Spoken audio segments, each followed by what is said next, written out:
up, everybody? Today I'm here to review and give you my overall thoughts of Black Widow. This movie is finally out after I don't know how long. I remember it was supposed to come out, I think, 2 years ago. I don't even remember anything during pandemic. But obviously, because of the pandemic, a lot of the Marvel plans had to be changed. So this movie is finally out. You can watch on Disney Plus, or you can watch in a local theater if your local theater is opened. Anyways, I did get a chance to see it last night on Disney Plus, and I gotta say that overall I did have a very good time. Overall I think there's a lot of really good, fun things about it, and some things that I was really disappointed about it. So this is just going to be my overall thoughts. If I get into spoilers, I'll let you know. But first and foremost, one of the best things about this film was Scarlett Johansson. I just love her. I think she's so likable. I can relate to her. I think she's wonderful as Black Widow. It's such a pity that, we already know her outcome in Endgame or Infinity War. I always get those two films, the names mixed up. But yeah. You know what I'm talking about. We already know the future outcome of Black Widow, and I think that's kind of sad. So I know that a lot of people were saying, so why is this movie coming out now since we already know what's going to happen to her? But I think, I didn't think it filled in all the blanks that I needed. There are certain things I still want to know. But yeah, I had a good time. So let's start with the good things. Okay. I wrote a note over here so I'm not all over the place. So first thing was Scarlett Johansson. I think she did great. She's awesome. I can relate to her. She's so likable. I just love her. I watch every movie of Scarlett. She's amazing. I was like, yeah, you go, girl. That's how I felt when I was watching. So I do like her a lot. I did like the fights a lot. I think especially like when Scarlett Johansson is doing, like the Black Widow move. I love her, like superhero landing, classic superhero landing. She's great. I really think that those parts were very strong. It reminded me a lot of like, sort of like Mission Impossible when they're doing fight scenes. I enjoyed that. I thought the choreography was good. Great action. The action was like non-stop, especially from the very beginning. I was like, whoa, we're already in action here. Right at the very beginning. So I was like, that is pretty good. Enjoyable, because action always, I didn't think it was always just action for the sake of action. However, towards the end is where I think it went a little bit overboard, sort of like Fast and Furious style. I still need to review that film, but I didn't have the chance to see that yet. Sorry, guys. Eventually I'll see it. But you know what I'm saying. Towards the end of Black Widow, I think they did go a little bit Fast and Furious as far as the the craziness and things like just that is just way too unrealistic. And yes, there are a lot of things that are very unrealistic here, such as a lot of like car crashes here and there. I was like, how are they still alive? But at the same time, we understand, okay, this is a movie for you to have fun. Don't really analyze that deep because this is not reality. You know what I mean? The sister bond was something that I really, really liked. I thought the girl that plays Black Widow's sister, Scarlett Johansson's sister, she was really good. She had like a really strong presence, and she's just like a really cool vibe.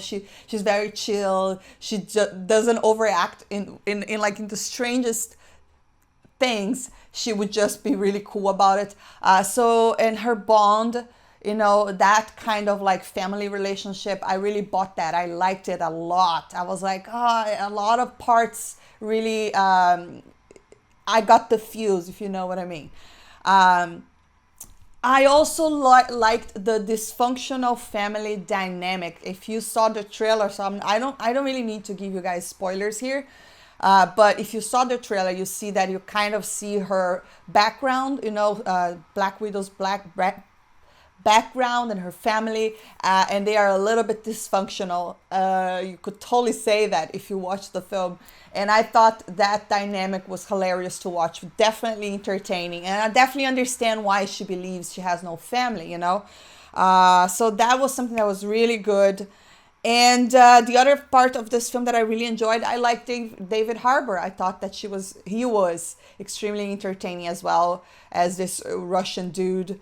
You know, he is always a fun time. You know, I know him from a lot of other films, but lately he's been great in Stranger Things, playing Hopper, and it was nice to see him playing this role. I thought that he was awesome.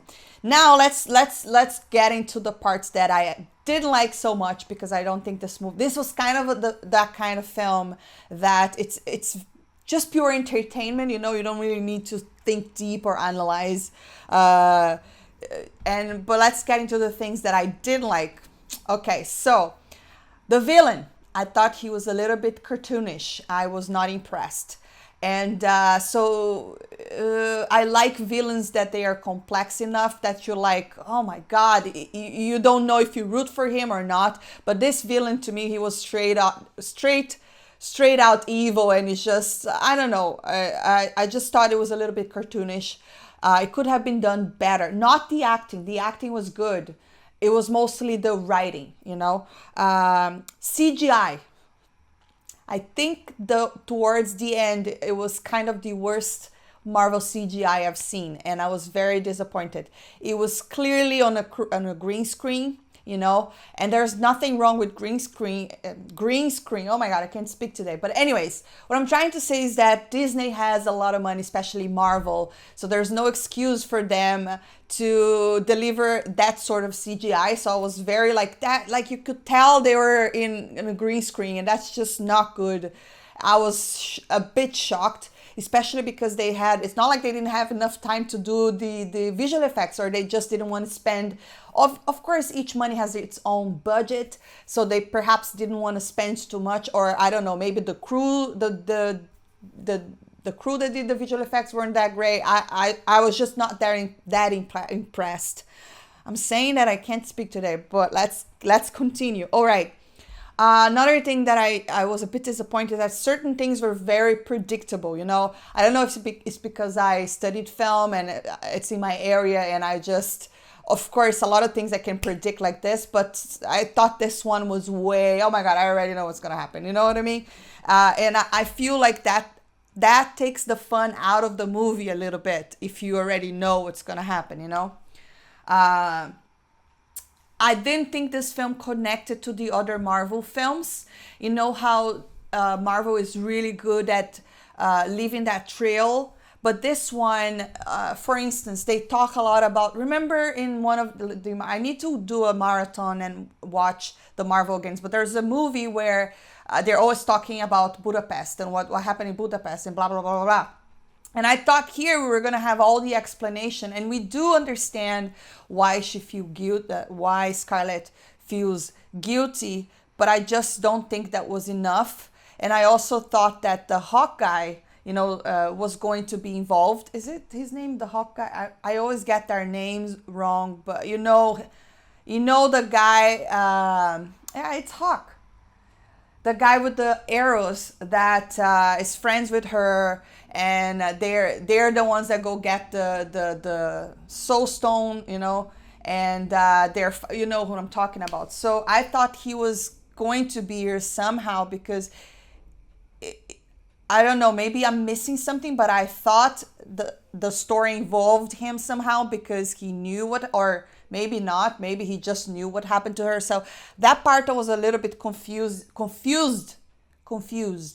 And if you guys know, drop your comments down below. Let me know by all means, because I was confused. I thought it didn't fully connect to all the other Marvel films.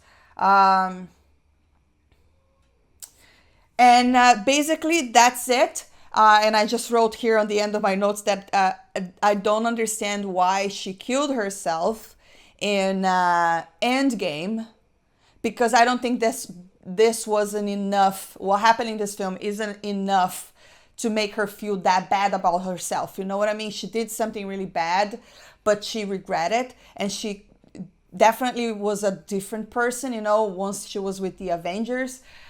So I don't fully understand why she thinks she was the one that deserved to die. I don't know. Maybe it's just because I'm a huge fan and I didn't want her to die at all, and I'm just being butthurt. But yes, guys, I just think that I wish this movie would have been as popular as the other Marvel films, mostly because I think Scarlett is such a cool person. I like her. I'm a big fan. But anyways, guys, so if I were to grade this film from out of a 10, let's say, I'd probably give it between 6 and 7, so 6.5, mostly because I had a really fun time.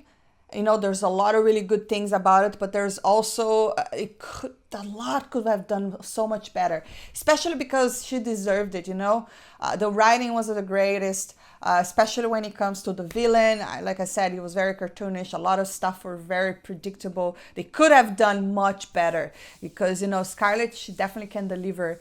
But yes, I recommend. I think it will be a fun time. Especially if you like Marvel films. If you like Black Widow, it's always, I think you have a good time. But anyways, that is my review of Black Widow. And if you enjoyed this video, don't forget to hit that thumbs up, subscribe for more, and I'll see you next time. Bye.